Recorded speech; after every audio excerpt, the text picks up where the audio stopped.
গ্রন্থপাঠ চ্যানেলে আপনাদের সবাইকে সুস্বাগতম। আপনাদের সবার চরণে আমার ভক্তিপূর্ণ দণ্ডবৎ প্রণাম। আশা করি সবাই কুশলেই আছেন। রথযাত্রার মহা আনন্দে আছেন। আমরা শ্রী অমিয় নিমাইচরিত গ্রন্থ থেকে নীলাচলে রথযাত্রা ও মহাপ্রভু এই প্রসঙ্গ নিয়ে উড়িয়া গৌড়িয়া মিলন আস্বাদন করে চলছি। আজ আমরা পূর্বের 3টে পর্ব প্রকাশিতের পর আজ চতুর্থ পর্বে আমরা আবার কিছু আস্বাদন করব। আসুন আমরা আস্বাদন করি মহাত্মা শিশির কুমার ঘোষ বিরচিত শ্রী অমিয় নিমাইচরিত গ্রন্থ থেকে উড়িয়া গৌড়িয়া মিলনের এবং ঝালি সমর্পণ লীলা।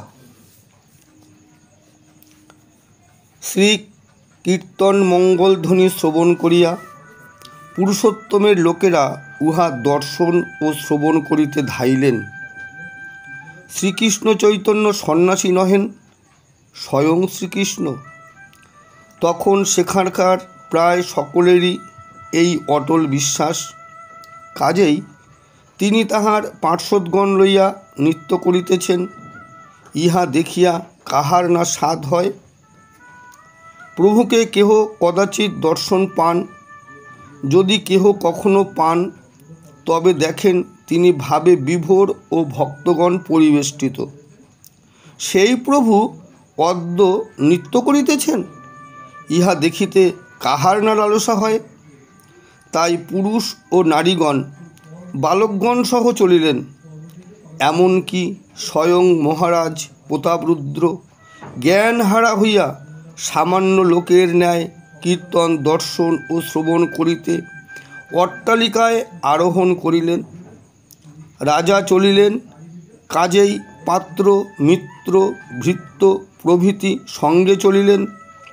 মন্দিরের সেবকগণ তখন মন্দির হইতে দীপ আনিয়া কীর্তন স্থান আলোকময় করিয়া প্রভুর নিত্য দর্শন সুলভ করিয়া দিলেন। সকলে দেখেন যে প্রভু তিলার্ধের মধ্যে প্রেম তরঙ্গে যেন সমস্ত সংসার ভাসাইয়া লইয়া যাইতেছেন, আর প্রভু সোনার পুত্তলীর ন্যায় প্রেমে বিবশীকৃত হইয়া নৃত্য করিতেছেন। সেই চতুর্হস্ত পরিমিত সুবলিত দেহ গলিত বিমল হেমোজ্জ্বল তেজ দ্বারা মণ্ডিত হইয়া নানাভাবে তরঙ্গয়মান হইতেছে। প্রভুর নৃত্য অনেক ভক্তই বর্ণনা করিয়াছেন। এই নৃত্য দর্শনে সকলেই চঞ্চল হইতেন। আবার বহুতর লোক সংসার জলাঞ্জলি দিয়াছেন। এই নৃত্য দেখিয়া সন্ন্যাসীগণের রাজা প্রকাশানন্দ সরস্বতী কুলশীল হারাইয়া প্রভুর চরণতলে আসিয়াছেন। পুরীবাসীরা ও স্বয়ং রাজা সেই নৃত্য দর্শন করিতেছেন। তাহারা দেখিতেছেন যে প্রভুর নয়ন দিয়া পিচকারির ন্যায় জল নির্গত হইয়া চতুর্দিকের লোকসমূহকে স্নান করাইতেছে। প্রভু মন্দির ঘুরিয়া নৃত্য করিতে লাগিলেন। কাজেই সকলে তাহার নৃত্য দেখিতে পাইলেন। শ্রী নিত্যানন্দের কীর্তনে মন নাই। প্রভু পাছে মূর্ছিত হইয়া মৃত্তিকায় পড়িয়া যান, এই ভয়ে তিনি বাহু পসারিয়া তাহার পাছে পাছে বেড়াইতেছেন। নিমাই যখন সন্ন্যাসী হইয়া নীলাচলে গমন করেন, তখন শচীমাতা নিমাইয়ের হাত দুখানি ধরিয়া বলিয়াছিলেন, বাছা আমার সন্ন্যাসী হইয়া চলিল, সে বালক, তার আর অভিভাবক কেহ নাই। তুমি ছোট ভাই ভাবিয়া তাহাকে রক্ষণাবেক্ষণ করিও। বিশেষত নিমাই যখন মূর্ছিত হইয়া ধুলায় পড়ে, তখন তাহাকে ধরিও, যেন মাটিতে না পড়ে। নিতাই যতদূর সাধ্য তাহা পালন করিয়াছেন। প্রভুকে পর দেখিলেই নিতাই দুবাহু পসারিয়া তাহার পশ্চাৎ পশ্চাৎ ফিরিতেন। কখনো প্রভুকে পর দেখিয়া আনন্দে তাহাকে সতর্ক করিয়া সামাল সামাল বলিতেছেন, কখনো বা সামাল বলিতে বলিতে আপনি পড়িয়া যাইতেছেন যথাপদ। নিতাই আপনি পড়িয়া বলে, সামলিও ভাই। মহারাজ প্রতাপরুদ্র প্রভুর সহিত মিলিবার জন্য ক্ষিপ্তের মতো হইয়াছিলেন। এখন তাহাকে দর্শন করিয়া, তাহার নৃত্য ও কীর্তন দেখিয়া ও শুনিয়া আরও সংজ্ঞাহারা হইলেন। যথা সংকীর্তন দেখি রাজার হইল চমৎকার, প্রভুরে মিলিতে উৎকণ্ঠা বাড়িল অপার। তখন নিত্যানন্দ, শ্রী অদ্বৈত, শ্রীবাস ও শ্রী বক্রেশ্বর এই চারিজনকে প্রভু চারি সম্প্রদায়ে নাচিতে আজ্ঞা দিলেন। এইরূপ কিছুকাল নৃত্যের পর সকলে ক্লান্ত হইলে কীর্তন বন্ধ হইল। তখন পুষ্পাঞ্জলি দেখিয়া ভক্তগণ সহ প্রভু বাসায় ফিরিলেন। যাইয়া দেখেন যে মহারাজের আজ্ঞাক্রমে তুলসী পরিছা ভাঁড়ে ভাঁড়ে প্রসাদ রাখিয়া গিয়াছেন। তখন সকলে ভোজনে বসিলেন। ভোজনানন্দের পর সকলে নিজ নিজ বাসায় বিশ্রাম করিতে গমন করিলেন। প্রত্যহই যে প্রভুর আলয়ে ভোজন হইতেছে তাহা নহে, মধ্যে মধ্যে ভক্তগণ প্রভুকে নিমন্ত্রণ করিতেছেন। প্রভু যাহা ভালোবাসেন তাহাই তাহারা গৌড় হইতে আনিয়াছেন। প্রভু ভক্তগণ সহ এই রূপে প্রতিদিন মহোৎসব করিতে লাগিলেন। ক্রমে রথযাত্রার দিন সন্নিকট হইল। তখন প্রভু তুলসী পরিছা, কাশী মিশ্র ও সার্বভৌমকে ডাকিয়া বলিলেন, রথযাত্রার পূর্বে শ্রীমন্দির পরিষ্কৃত ও মার্জিত করিতে হইবে, তাহারা এই সেবাটি তাহাকে দিউন। ইহাতে সকলে হাহাকার করিয়া বলিলেন যে এইরূপ নীচ সেবা প্রভুর পক্ষে শোভা পায় না। তবে যদি নিতান্তই তাহার ইচ্ছা হইয়া থাকে তা বলে তাহারা কাজেই সে আজ্ঞা পালন করিবেন। ইহাই বলিয়া বহুতর ঘট স্বর্মার্জনী মন্দিরে রাখিবার বন্দোবস্ত করিলেন। পরদিন প্রভাতে প্রভু মহানন্দে মুহুর্মুহু হরিধ্বনি করিতে করিতে ৩-৪ শত ভক্তগণ সহ মন্দিরে চলিলেন। প্রভু পূর্বে শ্রী নবদ্বীপে হরিমন্দির মার্জনরূপ লীলা একবার করিয়াছিলেন। তাহাদিগকে ভক্তিতে উত্তেজিত করিবার নিমিত্ত প্রভু প্রত্যেক ভক্তকে স্বীয় শ্রীহস্তে চন্দন মাখাইলেন ও মালা পরাইলেন, আর ভক্তগণ শ্রী করস্পর্শে চন্দন প্রাপ্ত হইয়া মহানন্দে মন্দিরে প্রবেশ করিলেন। যথা চৈতন্য চন্দ্রোদয় নাটকে আপনার হস্তে প্রভু চন্দন লইয়া ভক্ত সবে পড়াইলা অতি প্রীত হইয়া, ঈশ্বর প্রসাদ মাল্য দিলেন গলায়, আনন্দে বিহল সবে চৈতন্য কৃপায়। করেতে শোধনী ভক্তগণ চারিদিকে, মত্ত গজগতি প্রভু চলিলেন আগে। ভক্তগণ দেখিলেন তুলসী পরিছা ১০০ স্বর্মার্জনী ও বহুতর ঘট রাখিয়াছেন। তখন কোটিবন্ধন করিয়া সকলে কার্যে প্রবৃত্ত হইবেন। অবশ্য প্রভু সকলের আগে। এখানে কেহ জিজ্ঞাসা করিতে পারেন যে প্রভু ব্রজের অতি নিগুড় রস জীবকে শিক্ষা দিয়াছেন, তিনি মন্দির মার্জন সেবার ন্যায় অতি স্থূল সাধন প্রণালী কেন ভক্তগণকে শিক্ষা দিতে গেলেন? ফল কথা, যাহাতে ভক্তির উদ্রেক করে সেই কার্যেই প্রভুর সম্মত। মহারাজ প্রতাপরুদ্রের এই সেবা ছিল যে যখন শ্রী জগন্নাথের রথ মন্দির ত্যাগ করিয়া সুন্দরাচল গমন করিতেন, তখন তিনি সুবর্ণ মার্জনী লইয়া অগ্রে পথ পরিষ্কার করিয়া ও চন্দন জলের ছিটা দিয়া উহা পবিত্র করিতেন। এই সেবা দেখিয়া প্রতাপরুদ্রের উপর প্রভুর কৃপা হইল। মনে ভাবুন, শ্রীমন্দির শ্রী ভগবানের বাসস্থান, তাহার মার্জন করিতেছি। যাহার মনে এই ভাব জাজল্যমান রূপে খেলিতে থাকে, তাহার আনন্দের সীমা কি? ভক্তি কার্যে ছোট বড় নাই। মোটা সূক্ষ্ম নাই। ফল কথা, যখন ভক্তগণ মন্দির পরিষ্কার আরম্ভ করিলেন, তখন সকলে ভক্তিতে বিগলিত হইলেন।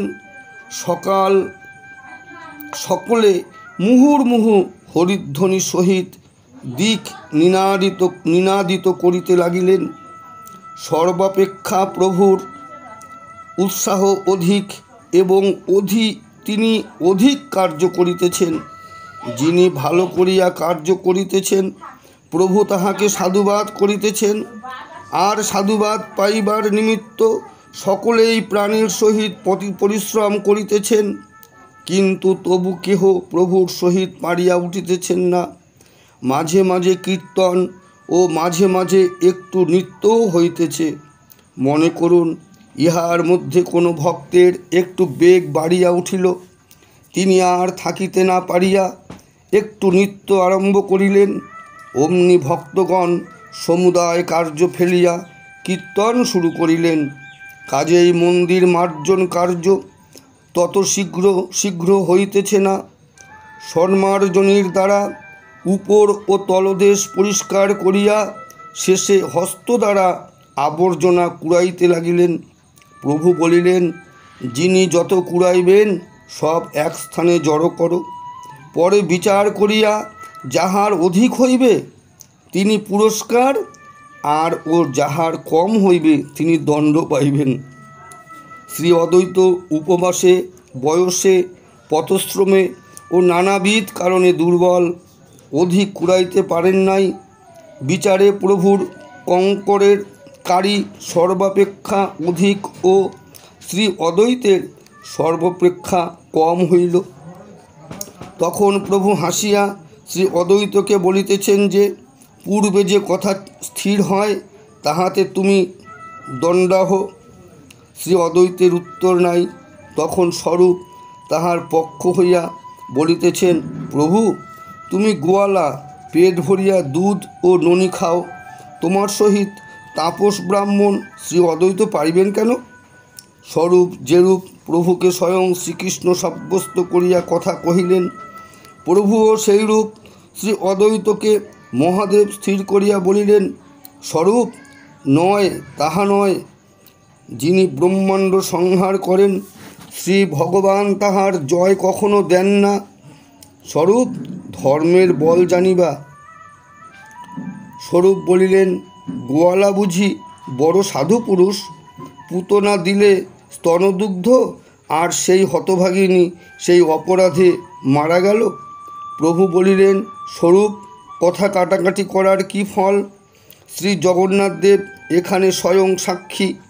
যদি শ্রী অদ্বৈত সংহারী ও আমি নিরপরাধী না হইব, তবে শ্রী জগন্নাথ তাহাকে পরাজয় ও আমাকে জয় দিবেন কেন? আবার কঙ্করের কারি বড় হইয়াছে, ইহাতেই বুঝিতেছি যে শ্রী জগন্নাথ আমার পক্ষে সাক্ষী দিতেছেন।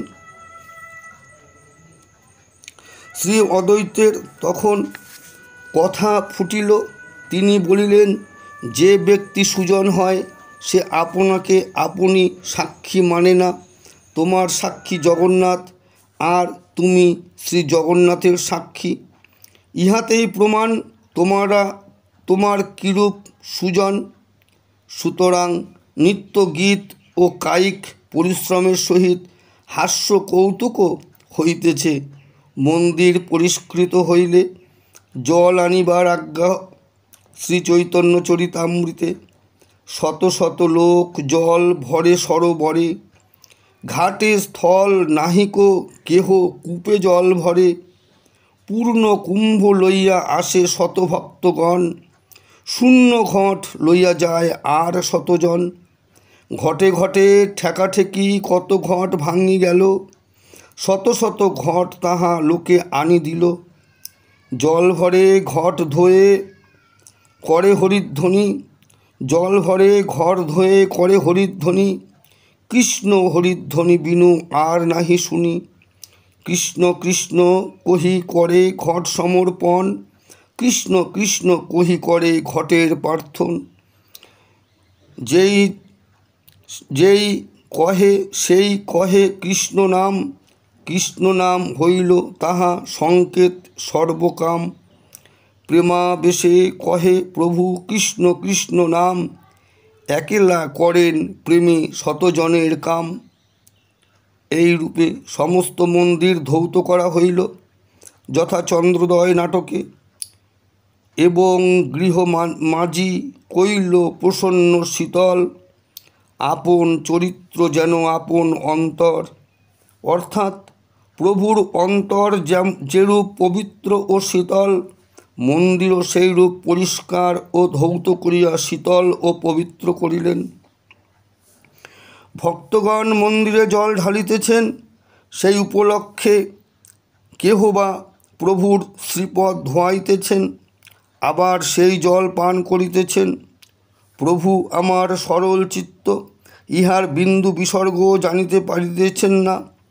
এমন সময় এক সরল বুদ্ধি বাঙালি ব্রাহ্মণ এক ঘট জল প্রভুর পায়ে ঢালিয়া দিয়া সেই জল অঞ্জলি করিয়া পান করিতে লাগিলেন। প্রভু ব্রাহ্মণের কার্য দর্শন করিয়া ক্রুদ্ধ হইলেন, বলিলেন, স্বরূপ আমার দুর্গতি দেখো। এই জগন্নাথের মন্দির, ইহার মধ্যস্থানে এই ব্রাহ্মণ আমার পদধৌত করিল, তাহার পরে সেই অপবিত্র জল লইয়া আপনি পান করিল। এখন বলো আমার কি হইবে? ওই ব্রাহ্মণ নির্বোধ, ভালো মন্দ বুঝে না। শ্রী জগন্নাথের নিকট আমার অপরাধ কিসে মোচন হইবে? শ্রী জগন্নাথে ও শ্রী প্রভুতে প্রভেদ নাই, ইহা ভক্তগণ মনে ঠিকই জানেন। সুতরাং সেই ব্রাহ্মণের উপর তাহাদের রাগ হইল না, বরং বড়ই ভক্তি হইল। প্রভু ক্রোধ করিয়াছেন, অর্থাৎ ধর্ম শিক্ষা দিতেছেন, কাজেই প্রভুর কথায় তাহাদের সহানুভূতি করিতে হইল। তাই স্বরূপ সেই ব্রাহ্মণের ঘাড় ধরিয়া ধাক্কা দিয়া ঘরের বাহির করিয়া দিলেন। ব্রাহ্মণ দণ্ড পাইয়া মহা খুশি। ভক্তগণ তাহাকে তাহার কার্যের নিমিত্ত সাধুবাদ দিতে লাগিলেন। ব্রাহ্মণকে বাহির করিয়া দিলে ভক্তগণের পরামর্শ অনুসারে সেই ব্রাহ্মণ আবার ভিতরে আসিল এবং প্রভুর চরণে পড়িয়া বলিল, প্রভু আমি মূর্খ, আমি ভালো মন্দ কি বুঝি, আমাকে ক্ষমা করুন। প্রভু হাসিলেন, আর কিছু বলিলেন না। মন্দির ধৌত হইলে ভক্তগণ আপন আপন বসন দ্বারা জল মুছিয়া লইলে। তখন সকলে একটু পরিশ্রান্ত হইয়াছেন। অল্প বিশ্রাম করিয়া প্রভু নৃত্য আরম্ভ করিলেন যথা চন্দ্রোদয় নাটকে। গুণ্ডিচা মার্জন করি আনন্দেতে গৌর হরি, স্বরূপাদি ভক্তগণ লইয়া আরম্ভিল সংকীর্তন। আনন্দিত ত্রিভুবন ধ্বনি উঠে ব্রহ্মাণ্ড ভেদিয়া, স্বরূপের উচ্চ গীতে প্রেমের তরঙ্গ উঠে। তাহার পর প্রভু উদণ্ড নৃত্য আরম্ভ করিলেন। মহা উচ্চ সংকীর্তনে আকাশ করিল প্রভুর উদণ্ড নৃত্যে ভূমিকম্প হইল। প্রভুর উদণ্ড নৃত্য দেখিলে ভক্তগণ ভয় পাইতেন। উদণ্ড নৃত্যে প্রভুর আছাড় দেখিলে ভক্তগণের হৃদয় শুকাইয়া যাইত।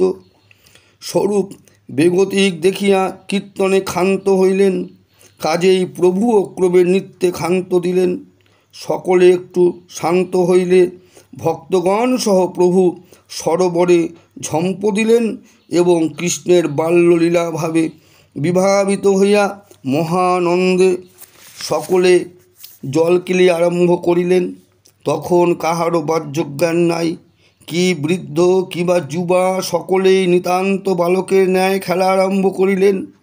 যিনি অতি বিজ্ঞ তিনিও শিশুর ন্যায় ডুব দিয়া যাহাকে সম্মুখে পান তাহার পা ধরিয়া টানিতে লাগিলেন। প্রভু শ্রী অদ্বৈত ও নিত্যানন্দে জলযুদ্ধ বাধাইয়া রঙ্গ দেখিতেছেন। প্রভু শ্রী অদ্বৈত ও নিত্যানন্দে জলযুদ্ধ বাধাইয়া রঙ্গ দেখিতেছেন। আবার ভক্তগণ প্রভুও গদাধরে জলযুদ্ধ বাধাইয়া দিয়া তাহার শোধ লইতেছেন। আবার ভক্তগণ প্রভু ও গদাধরে জলযুদ্ধ বাধাইয়া দিয়া তাহার শোধ লইতেছেন। ছেলেবেলায় কয়া কয়া খেলায় প্রভু বড় আমোদ পাইতেন, পরেও সেই রহস্য আস্বাদন করিতেন। কৃষ্ণ প্রেমে জীবকে শিশুর ন্যায় চঞ্চল করে। হে কৃপাময় পাঠক, বনে যখন গমন করিয়া ও উপবাস করিয়া যোগের দ্বারা অষ্টসিদ্ধি লাভ হয়, আর এই শ্রীকৃষ্ণের বৃন্দাবনে খেলা, এই দুই তুলনা করো। জলক্রিয়া শেষ করিয়া নৃসিংহদেবকে প্রণাম করিলেন। শেষে সকলে উপবনে প্রবেশ করিলেন। সেখানে মহারাজের আজ্ঞাক্রমে কাশী মিশ্র ও তুলসী পরিছা 500 লোকের উপযোগী অতি উপাদেয় প্রসাদ আনিয়া রাখিয়াছেন। সমস্ত দিনের পরিশ্রমে ভক্তগণের যেমন ক্ষুধা, প্রসাদও তাহার উপযোগী। এই 3-400 ভক্তগণ প্রভুর এই 3-400 ভক্তসহ প্রভু ভোজন করিতে বসিলেন।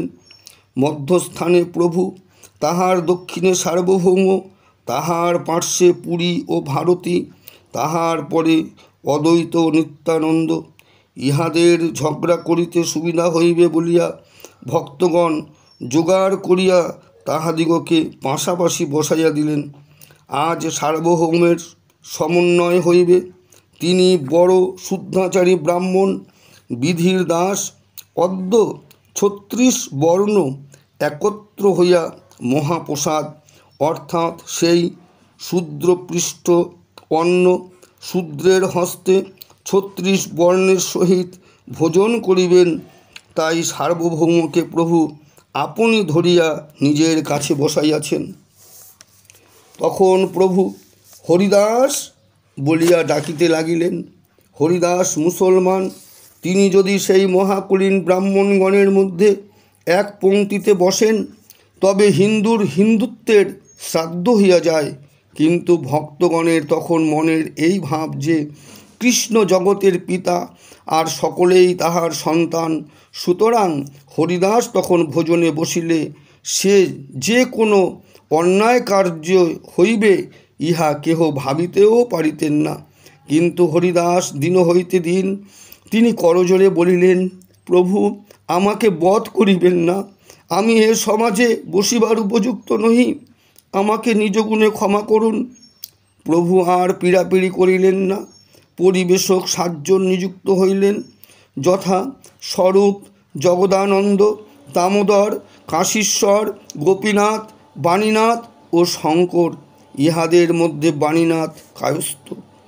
যখন ভক্তরা উপবনে বসিলেন, তখন শ্রীকৃষ্ণের পুলীন ভোজনে সকলে মনে একেবারে স্ফূর্তি হইল। প্রভু এইভাবে এত বিভোর হইলেন যে তাহার নয়ন জলে ভোজন কার্য বন্ধ হইয়া গেল। প্রভু দেখিলেন যে তিনি ভোজন না করিলে কেহই করেন না, তাই কষ্টে সৃষ্টে ধৈর্য ধরিলেন। পূর্বে নাচিয়া গাহিয়া ভজনের কথা বলিয়াছি। যদি নাচিয়া গাহিয়া ভজন হয়, তবে জলক্রিয়ায় কি বনভোজনে ভজন কেন না হইবে? গীতা বলেন, সকল কর্ম কৃষ্ণে সমর্পণ করিবে। এই মহাবাক্য আর একটি কথার উত্তর। সেটি বৌদ্ধগণের নিকট হিন্দুগণ শিখিয়াছিলেন। কথাটি এই যে, জীবের কর্মের বোঝা বহিবে কে? কর্ম করিলে তাহার ফল জীবের গ্রহণ করিতেই হইবে। কাজেই তাহার নরক, স্বর্গ ও পুনর্জন্ম ভোগ করিতেই হইবে। এ কথার উত্তর এই যে, সকল কর্ম কৃষ্ণকে সমর্পণ করিলে তিনি সে সকল বোঝা বহিবেন। প্রভু এই অবতারে আপনি আচরিয়া তাহার জীবকে ধর্ম শিক্ষা দিতেছেন। তিনি দেখাইতেছেন যে শ্রী ভগবান জীবের সুহৃদ, কাজেই তাহার ভজনে কেবল আনন্দ ব্যতীত কোনো দুঃখ হইতেই পারে না। এমনকি যে কার্যে প্রকৃত দুঃখ আছে, সে তাহার ভজনই নয়।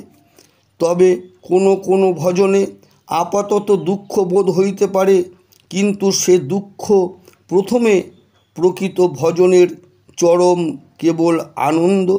মনে ভাবুন, শুদ্ধ নাম জপ আপাতত দুঃখকর বলিয়া বোধ হইতে পারে, কিন্তু যিনি এরূপ ভাবেন তিনি আপনি নাম জপিয়া দেখিবেন যে আমাদের সেই সুহৃদের নাম জপিতে জপিতে উঠে অমৃতের খনি।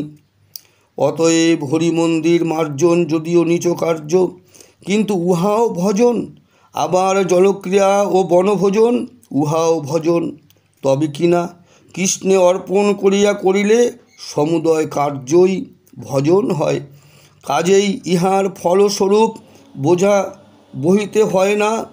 যাহারা ভজনে বসিয়াছেন তাহারা আনন্দে বিহ্বল হইয়াছেন। যাহারা শাস্ত্রতত্ত্বজ্ঞ তাহারা বলেন যে ভোজনের সময় সুখকর আলাপনে ক্ষুধার উদ্রেক হয় ও পরিপাকের সহায়তা করে। তাই যখন 5 জনে বসিয়া ভোজন করেন তখন কেহ পরের কুৎসা করেন, কেহ বা বাজে গল্প করেন, কারণ দুর্ভাগ্যবশত শ্রীকৃষ্ণে অর্পণ করিয়া ভোজনে যে সুখ তাহা তাহারা জানেন না। সকলে ভোজনে বসিলে হরিধ্বনি হইয়া উঠিল।